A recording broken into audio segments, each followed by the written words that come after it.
Hello friends. स्वागत है आपका हमारे यूट्यूब चैनल आर के हिंदी कहानियों में। आज की कहानी है खोखली होती जड़ें। अमेरिका से हमारे बेटे सत्यम का फ़ोन था। फ़ोन सुनकर सौरभ बालकनी की तरफ चले गए। क्या कहा होगा सत्यम ने फ़ोन पर, मैं दुविधा में थी। फिर थोड़ी देर तक सौरभ के वापस आने का इंतज़ार कर मैं भी बालकनी में चली गई। सौरभ खोए खोए से बालकनी में खड़े बाहर बारिश को देख रहे थे। मैं भी चुपचाप जाकर सौरभ की बगल में खड़ी हो गई। ज़रूर कोई ख़ास बात होगी, क्योंकि सत्यम के फ़ोन अब कम ही आते थे। वह पिछले 5 साल से अमेरिका में था। इससे पहले वह मुंबई में नियुक्त था। अमेरिका से वह इन 5 सालों में एक बार भी भारत नहीं आया था। सत्यम उन संतानों में था जो माता पिता के कंधों पर पैर रखकर सफलता की छलांग तो लगा लेते हैं, लेकिन छलांग लगाते समय माता पिता के कंधों को कितना झटका लगा यह देखने की जहमत नहीं उठाते। थोड़ी देर में सौरभ के कुछ बोलने की प्रतीक्षा करती रही, फिर धीरे से बोली, क्या कहा सत्यम ने? सत्यम की नौकरी छूट गई है, सौरभ निर्विकार भाव से बोले। नौकरी छूट जाने की खबर सुनकर मैं सिहर गई। यह ख्याल हमें काफ़ी समय से अमेरिकी अर्थव्यवस्था के हालात के चलते आ रहा था। आज हमारा वही डर सच हो गया था। हमारे लिए हमारा बेटा जैसा भी था, लेकिन अपने परिवार के साथ खुश है सोचकर हम शांत थे। अब क्या होगा? होगा क्या? वह वापस आ रहा है। सौरभ की नज़रें अभी भी बारिश पर टिकी हुई थी। शायद वह बाहर की बरसात के पीछे अपने अंदर की बरसात को छिपाने का असफल प्रयत्न कर रहे थे। और कहाँ जाएगा? सौरभ के दिल के भावों को समझते हुए भी मैंने अनजान ही बने रहना चाहा। क्यों? अगर हम मर गए होते तो किसके पास आता वह? उसकी बीवी के भाई बहन हैं, मायके वाले हैं, रिश्तेदार हैं, उनसे सहायता मांगे। हाँ, यहाँ हमारे पास क्या करने आ रहा है? बोलते बोलते सौरभ का स्वर कटु हो गया था। हालांकि सत्यम के प्रति मेरा दिल भी फिलहाल भावनाओं से उतना ही रिक्त था, लेकिन माँ होने के नाते मेरे दिल की मुसीबत के समय में सौरभ का उसके प्रति इतना कटु होना थोड़ा खल गया। ऐसे क्यों कह रहे हो? आखिर मुसीबत के वक्त वह अपने घर नहीं आएगा तो कहाँ जाएगा? घर? कौन सा घर? उसने इस घर को कभी घर समझा भी है? तुम फिर से उसके लिए सोचने लगी। तुम्हारी ममता ने बार बार मजबूर किया है मुझे। इस बार मैं मजबूर नहीं होऊंगा। जिस दिन वह आएगा घर से भगा दूंगा। कह दूंगा कि इस घर में उसके लिए अब कोई जगह नहीं है। सौरभ मेरी तरफ मुंह करके बोले। उनकी आंखों के बादल भी बरसने को था। चेहरे पर बेचैनी, उद्विग्नता, बेटे के द्वारा अनदेखा किया जाना, लेकिन उसके दुख से दुखी भी, गुस्सा आदि सब कुछ एक साथ परिलक्षित हो रहा था। सौरभ रेलिंग पर रखे उनके हाथ को धीरे से मैंने अपने हाथ में लिया तो सुहाने मौसम में भी उनकी हथेली पसीने से तर थी। सौरभ की हिम्मत के कारण मैं इस उम्र में भी निश्चिंत रहती थी, लेकिन उनको कातर, बेचैन या कमज़ोर देखकर मुझे असुरक्षा का एहसास होता था। सौरभ, शांत हो जाओ, सब ठीक हो जाएगा। चलो चलकर सो जाओ, कल सोचेंगे कि क्या करना है।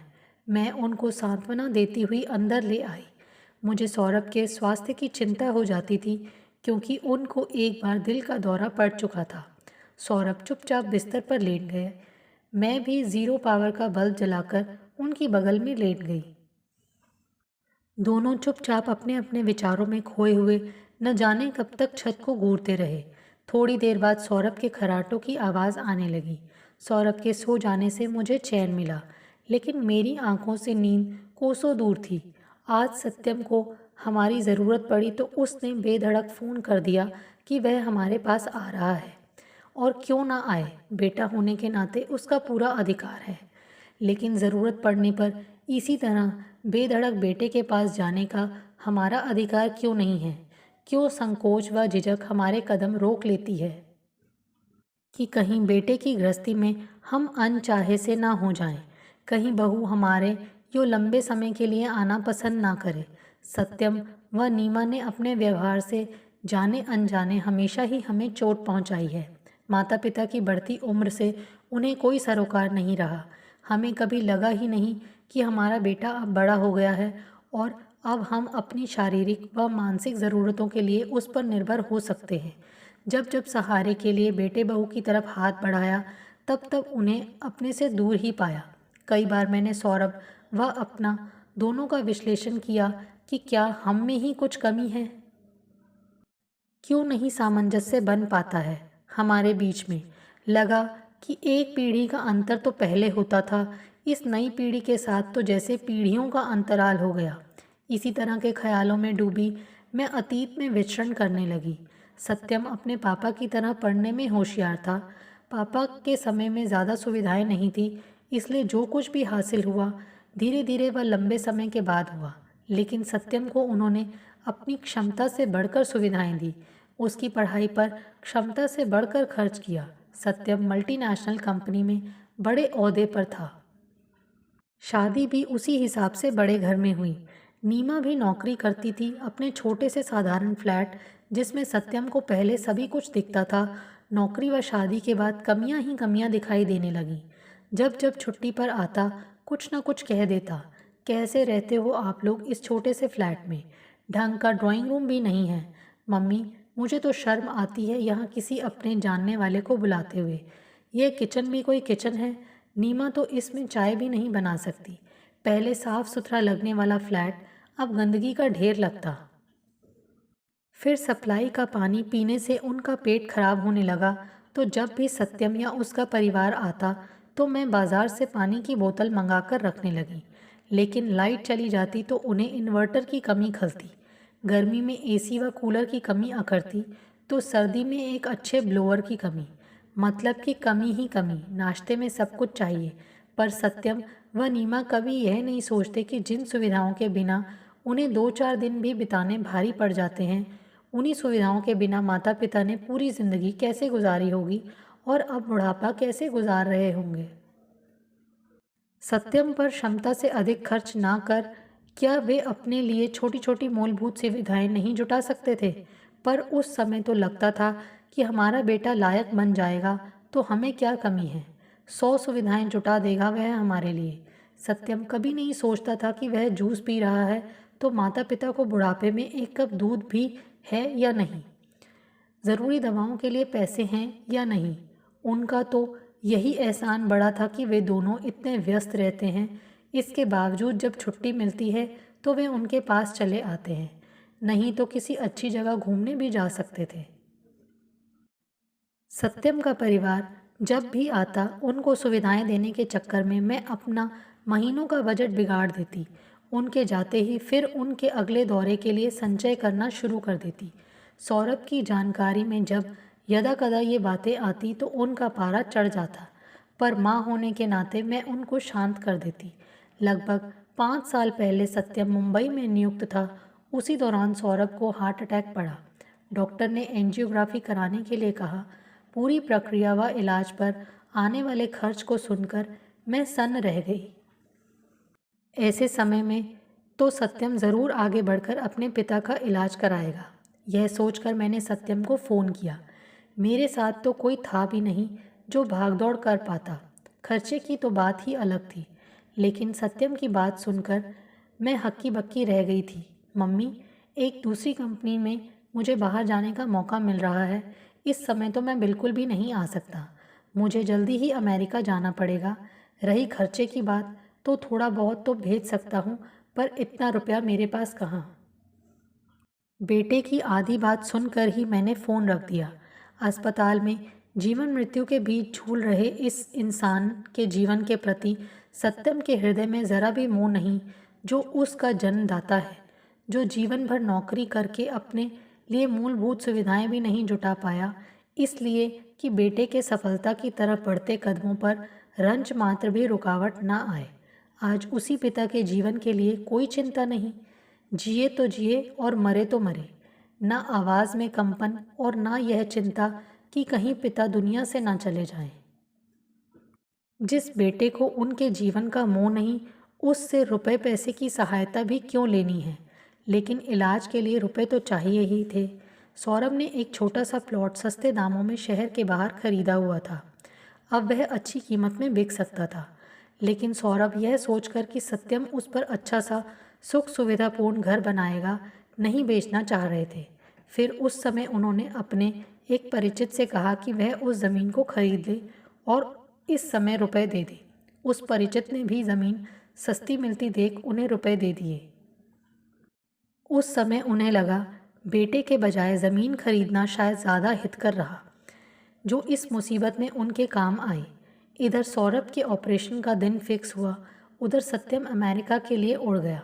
वहाँ से पिता का हालचाल जानने के लिए फ़ोन आया तो उसकी आवाज़ में इस बात का कोई मलाल नहीं था कि वह अपने पिता के लिए कुछ नहीं कर पाया। तब से 5 साल हो गए। सत्यम और उनका संपर्क लगभग खत्म सा हो गया था। उसके फ़ोन यदा कदा ही आते थे, जो नितांत औपचारिक होते। और अब जब मंदी की चपेट में आकर सत्यम की नौकरी छूट गई तो वह उनके पास आ रहा है। मुसीबत में इस असुविधापूर्ण गंदे छोटे से फ्लैट की याद उसे अमेरिका जैसे शानो शौकत वाले देश में भी आखिर आ ही गई, जहां वह लौट कर जा सकता है। अब कैसे रहेंगे सत्यम, नीमा व उनके बच्चे यहाँ? कैसे बनाएगी नीमा इस किचन में चाय, जहाँ पानी जब आए तब काम करना पड़ता है? मैं यही सोच रही थी। न जाने कब तक छत पर नज़रें गड़ाए मैं अपने विचारों के आरोह अवरोह में चढ़ती उतरती रही और सोचते सोचते कब नींद के आगोश में चली गई पता ही नहीं चला। सुबह नींद खुली तो सूरज छत पर चढ़ आया था। सौरभ बेखबर सो रहे थे। मैंने उनका माथा छू कर देखा और इत्मीनान से मुस्कुरा दी। जब से सौरभ को दिल का दौरा पड़ा है तब से उनकी तरफ से मन में अनजाना सा डर समाया रहता है कि कहीं सौरभ मुझे छोड़कर चुपचाप चले न जाएं। क्या होगा मेरा? मैं सौरभ के बिना नहीं जी सकती और जीऊँगी भी तो किसके सहारे? मैं हाथ मुंह धोकर चाय बनाकर ले आई, सौरभ को जगाया और दोनों मिलकर चाय पीने लगे। जिंदगी की सांझ में कैसे पति पत्नी दोनों अकेले रह जाते हैं। यही तो समय का चक्कर है। इसी जगह पर कभी हमारे माता पिता थे, अब हम हैं और कल हमारी संतान होगी। सीमित होते परिवार, कम होते बच्चे, पीढ़ी दर पीढ़ी अकेलापन को बढ़ाए दे रही है। हर नई पीढ़ी पिछली पीढ़ी से ज़्यादा और जल्दी अकेली हो रही है, क्योंकि बच्चे पढ़ाई लिखाई के कारण घर से जल्दी दूर चले जाते हैं। पर इसका एहसास युवावस्था में नहीं होता। मन में बेटे के परिवार के आने का कोई उत्साह नहीं था। फिर भी ना चाहते हुए भी उनका कमरा ठीक करने लगी। बच्चे भी आ रहे हैं, कैसे रहेंगे, कितने दिन रहेंगे? मैं आगे का कुछ भी सोचना नहीं चाहती थी। हाँ, इतना पक्का था कि 6 लोगों का खर्च सौरभ की छोटी सी पेंशन से नहीं चल सकता था। तब क्या होगा? रात को सत्यम का फ़ोन आया कि वह परसों की फ़्लाइट से आ रहा है। फ़ोन मैंने ही उठाया। मैंने निर्विकार भाव से उसकी बात सुनकर फ़ोन रख दिया। दूसरे दिन मैंने सौरभ से बैंक से कुछ रुपए लाने के लिए कहा। नहीं है मेरे पास रुपए। सौरभ बिफर गए। सौरभ प्लीज़ अभी तो थोड़ा बहुत दे दो। सत्यम भी यहाँ आकर चुप तो नहीं बैठेगा, कुछ तो करेगा। मैं अनुनय करने लगी। सौरभ चुप हो गए। मेरी कातरता, व्याकुलता सौरभ कभी नहीं देख पाते, हमेशा भरा पूरा ही देखना चाहते हैं। उन्होंने बैंक से रुपए लाकर मेरे हाथ में रख दिए। सौरभ, तुम फिक्र मत करो, मैं थोड़े ही दिन में सत्यम को बता दूंगी कि हम उसके परिवार का खर्च नहीं उठा सकते। घर है, जब तक चाहे बसेरा कर ले, लेकिन अपने परिवार की जिम्मेदारी खुद उठाए, हमसे कोई उम्मीद ना रखे। मेरे स्वर की दृढ़ता से सौरभ थोड़ा बहुत आश्वस्त हो गए। अगले दिन सत्यम को आना था। फ्लाइट के आने का समय हो गया था। हम एयरपोर्ट नहीं गए। अटैचियों से लदा फंदा सत्यम परिवार सहित टैक्सी से खुद ही घर आ गया। सत्यम व बच्चे जब आंखों के सामने आए तो पल भर के लिए मेरी ही नहीं, सौरभ की आंखों में भी ममता की चमक आ गई। 5 साल बाद देख रहे थे सबको। सत्यम व नीमा के मुरझाए चेहरे देखकर दिल को धक्का सा लगा। सत्यम ने पापा के पैर छुए और फिर मेरे पैर छूकर मेरे गले लग गया। साफ लगा, मेरे गले लगते हुए जैसे उसकी आंखों से आंसू बहना ही चाहते हैं। आखिर राजपाट गंवाकर आ रहा था। माँ सिर्फ हार्ड मांस का बना हुआ शरीर ही तो नहीं है। माँ भावनाओं का असीम समंदर भी है। एक महीना सा अदृश्य धागा माँ से संतान का कहाँ और कैसे बंधा रहता है, कोई नहीं समझ सकता। एक शीतल छाया जो तुमसे कोई भी सवाल जवाब नहीं करती, तुम्हारी कमियों के बारे में बात नहीं करती, हमेशा तुम्हारी खूबियाँ ही गिनाती है और कमियों को अपने अंदर आत्मसात कर लेती है। अपने किए का बदला नहीं चाहती। हर कष्ट के क्षण में मुंह से माँ का नाम निकलता है और दिमाग में माँ के होने का एहसास होता है। कष्ट के समय कहीं और आसरा मिले ना मिले, पर वह शीतल छाया तुम्हें आसरा ज़रूर देती है। सुख में कैसे भूल जाते हो उसको, लेकिन जड़ें ही खोखली हों तो हल्के आंधी तूफान में भी बड़े बड़े दरख्त उड़ जाते हैं। मेरे गले से लगा हुआ सत्यम शायद यही सब कुछ सोचता, अपने आंसुओं को अंदर ही अंदर पीने की कोशिश कर रहा था, लेकिन मैंने अपना संतुलन डगमगाने नहीं दिया। सत्यम को भी एहसास होना चाहिए कि जब गहन दुख व परेशानी के क्षणों में अपने हाथ खींचते हैं तो जिंदगी कितनी बेगानी लगती है। विश्वास नाम की चीज़ कैसे चूर चूर हो जाती है। बैठो सत्यम, उसे धीरे से अपने से अलग करती हुई मैं बोली। अपना सामान कमरे में रख दो, मैं चाय बनाकर लाती हूँ, कहकर अपने मनोभावों को छिपाते हुए मैं किचन में चली गई। बच्चों ने प्रणाम किया तो मैंने उनके गाल थपथपा दिए। दिल छाती से लगाने को कर रहा था, पर चाहते हुए भी कौन सी अदृश्य शक्ति मुझे रोक रही थी। चाय बनाकर लाई तो सत्यम व नीमा सामान कमरे में रख चुके थे। नीमा ने मेरे हाथ से ट्रे ले ली, शायद पहली बार।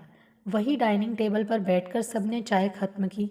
इतनी देर बैठकर सौरभ ने जैसे मेज़बान होने की औपचारिकता निभा ली थी, इसलिए उठकर अपने कमरे में चले गए। दोनों बच्चे भी थके थे, सो वे भी कमरे में जाकर सो गए। तुम दोनों भी आराम कर लो, खाना बन जाएगा तो उठा दूंगी। क्या खाओगे? कुछ भी खा लेंगे, और ऐसे भी थके नहीं हैं। नीमा खुद बना लेगी, आप बैठो। मैंने चौंक कर नीमा को देखा। उसके चेहरे पर सत्यम की कही बात से सहमति का भाव दिखा। यह वही नीमा है जो मेरे इतने असुविधापूर्ण किचन में चाय तक भी नहीं बना पाती थी। खाना बनाना तो दूर की बात थी। कहते हैं प्यार में बड़ी शक्ति होती है, पर शायद मेरे प्यार में इतनी शक्ति नहीं थी, तभी तो नीमा को नहीं बदल पाई। लेकिन आर्थिक मंदी ने उसे बदलने पर मजबूर कर दिया था। मेरे मना करने पर भी नीमा किचन में चली गई, वह भी उस किचन में जिसमें पहले कभी नीमा ने पैर भी ना धरा था। उसका भूगोल भला उसे क्या पता था, इसलिए मुझे किचन में जाना ही पड़ा।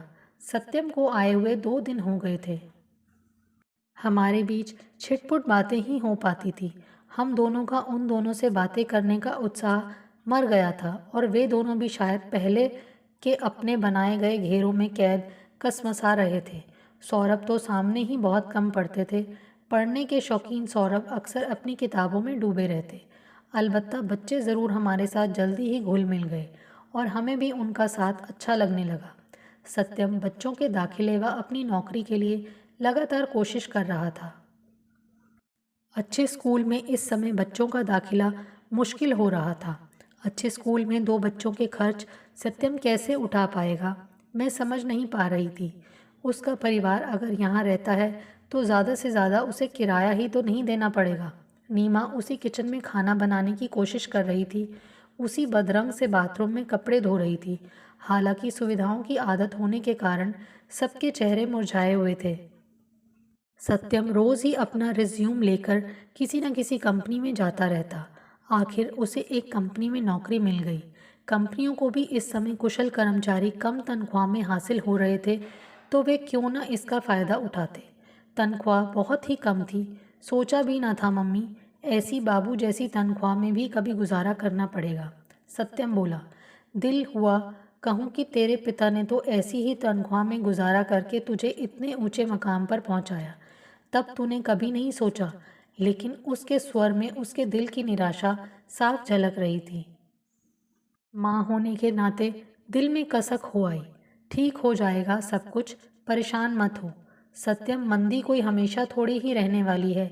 एक ना एक दिन तुम दोबारा अमेरिका चले जाओगे, उसी तरह बड़ी कंपनी में नौकरी करोगे। मेरी बात में सांत्वना तो थी ही, पर उनकी स्वार्थपरता पर करारी चोट भी थी। मैंने जता दिया था, जिस दिन सब कुछ ठीक हो जाएगा तुम पहले की ही तरह हमें हमारे हाल पर छोड़कर चले जाओगे। सत्यम कुछ नहीं बोला, नीरी नज़रों से मुझे देखने लगा, मानो कह रहा हो कब तक नाराज़ रहोगी? बच्चों का दाखिला भी उसने दौड़ भाग कर अच्छे स्कूल में करा दिया। इस स्कूल की फीस तो काफ़ी ज़्यादा है सत्यम, इस नौकरी में तू कैसे कर पाएगा? बच्चों की पढ़ाई तो सबसे ज़्यादा ज़रूरी है मम्मी, उनकी पढ़ाई में विघ्न नहीं आना चाहिए। बच्चे पढ़ जाएंगे, अच्छे निकल जाएंगे तो बाकी सब कुछ तो हो ही जाएगा। वह आश्वस्त था, लगा सौरभ ही जैसे बोल रहे हैं। हर पिता बच्चों का पालन पोषण करते हुए शायद यही भाषा बोलता है, पर हर संतान यह भाषा नहीं बोलती जो इतने कठिन समय में सत्यम ने हमसे बोली थी। मेरा मन एकाएक कसैला हो गया। मैं उठकर बालकनी में जाकर कुर्सी पर बैठ गई। भीषण गर्मी के बाद बरसात होने को थी। कई दिनों से बादल आसमान में चहलकदमी कर रहे थे, लेकिन बरस नहीं रहे थे। लेकिन आज तो जैसे कमर कसकर बरसने को तैयार थे। मेरा मन भी पिछले कुछ दिनों से उमड़ घुमड़ रहा था, पर बदरी थी कि बरसती नहीं थी। मन की कड़वाहट एकाएक बढ़ गई थी। 5 साल पुराना बहुत कुछ याद आ रहा था। सत्यम के आने से पहले सोचा था कि उसको यह ताना दूंगी, वह ताना दूंगी। सौरभ ने भी बहुत कुछ कहने को सोच रखा था, पर क्या कर सकते हैं माता पिता ऐसा, वह भी जब बेटा अपनी ज़िंदगी के सबसे कठिन दौर से गुजर रहा हो। एकाएक बाहर बूंदाबांदी शुरू हो गई। मैंने अपनी आंखों को छुआ तो वहाँ भी गीलापन था। बारिश हल्की हल्की होकर तेज़ होने लगी और मेरे आंसू भी बेबाक होकर बहने लगे। मैं चुपचाप बरसते पानी पर निगाहें टिकाए अपने आंसुओं को बहते हुए महसूस कर रही थी। तभी अपने कंधे पर किसी का स्पर्श पाकर मैंने पीछे मुड़कर देखा तो सत्यम खड़ा था, चेहरे पर कई भाव लिए हुए, जिनको शब्द दें तो शायद कई पन्ने भर जाएं। मैंने चुपचाप वहाँ से नज़रें हटा दी। वह पास पड़े छोटे से मूड़े को खिसकाकर मेरे पैरों के पास बैठ गया। कुछ देर तक हम दोनों चुप बैठे रहे। मैंने अपने आंसुओं को रोकने का प्रयास नहीं किया। मम्मी, क्या मुझे इस समय बच्चों को इतने बड़े स्कूल में नहीं डालना चाहिए था? मैंने सोचा जो भी थोड़ा बहुत बचत है उनकी पढ़ाई का तब तक खर्चा निकल जाएगा। हम तो जैसे तैसे गुजर बसर कर ही लेंगे जब तक मंदी का समय निकलता है। क्या मैंने ठीक नहीं किया? मम्मी, सत्यम ने शायद बातचीत का सूत्र यहीं से थामना चाहा। आखिर पापा ने भी तो हमेशा मेरी पढ़ाई लिखाई पर अपनी हैसियत से बढ़कर खर्च किया। सत्यम के इन शब्दों में बहुत कुछ था।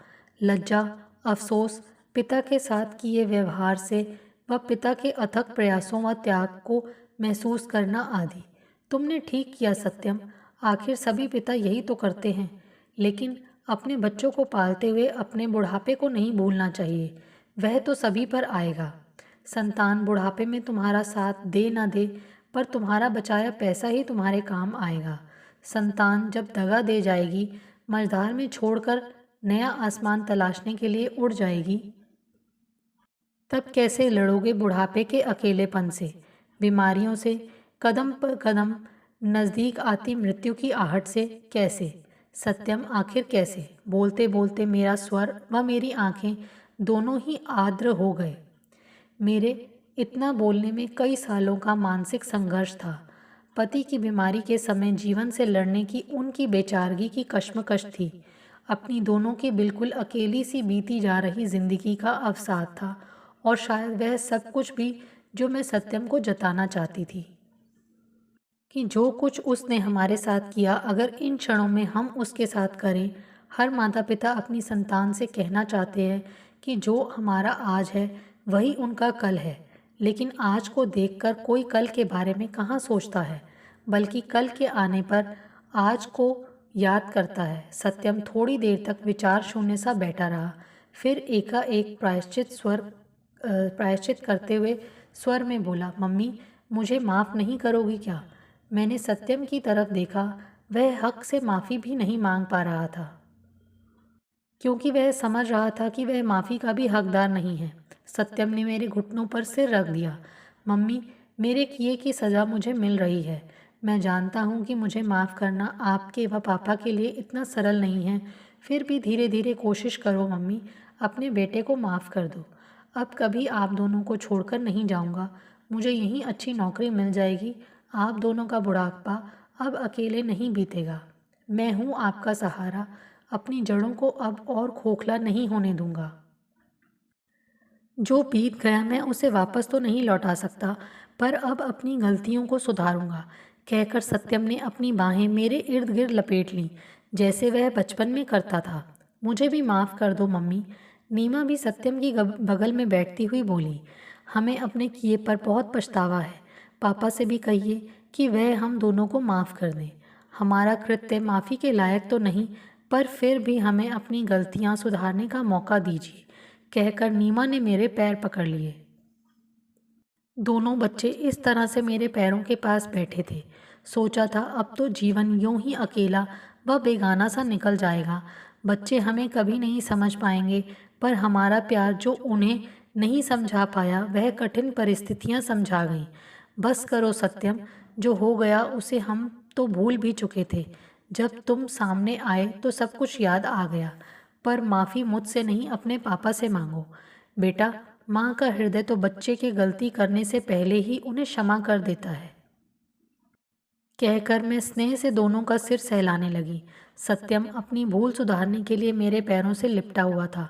जाओ सत्यम, पापा अपने कमरे में हैं।